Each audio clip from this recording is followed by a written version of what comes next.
গত ২৯ October BTRC কর্তৃক আমরা জানতে পারি যে ১৬ ডিসেম্বরে এনইআইআর সিস্টেমটা চালু করতে যাচ্ছে ওনারা। তো আমরা ২৯ তারিখে জানার পরে ৩০ তারিখে বিটিআরসির অফিসে যাই।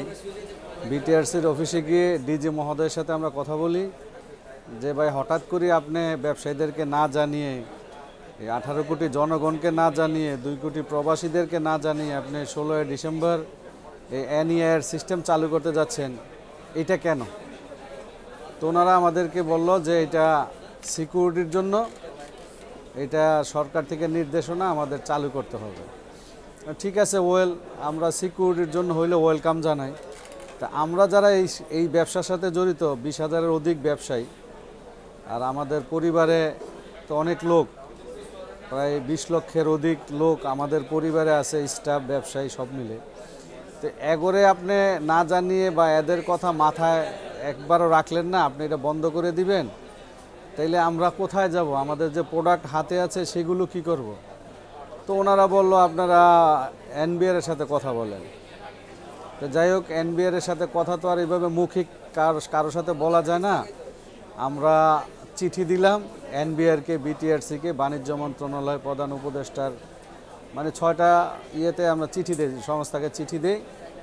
তা আমরা চিঠিতে লিখি যে ৩ কর্মদিবসের মধ্যে আমাদেরকে জানানো হোক যে আমরা এতগুলি ব্যবসায়ী এখানে ক্ষতিগ্রস্ত হব, আমাদের জন্য ওনারা কি করবে, আমাদেরকে মানে আমাদের জন্য কি ওনারা রেখেছে।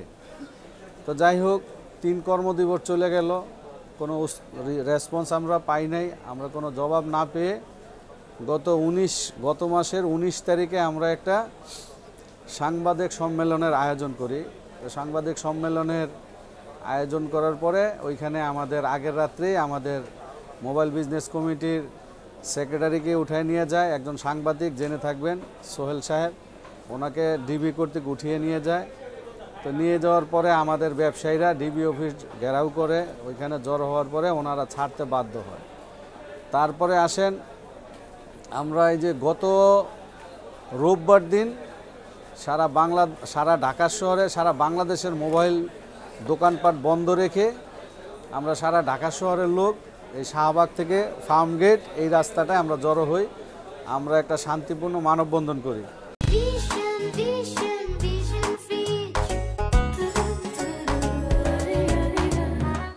তো আমাদের মেসেজটা এইটাই ছিল যে আমরা এনইআইআর বিরুদ্ধে কখনোই বলি নাই, বলবো না। আপনি এটা চালু করেন, ঠিক আছে।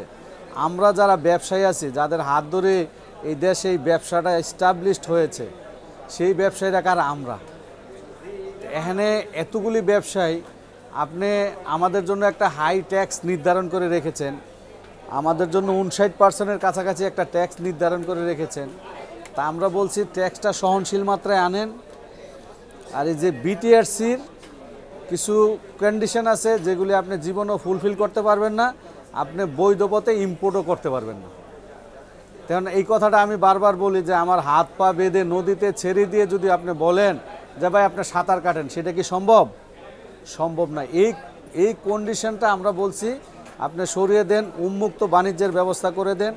আমি ছোট ব্যবসায়ী, আমার ক্যাপাবল, আমি 500 পিসে ক্যাপাবল, আমি 500 পিস ইম্পোর্ট করব, আপনি ট্যাক্স নেবেন, আমি ইম্পোর্ট করব, আমি কাস্টমারের হাতে তুলে দেব।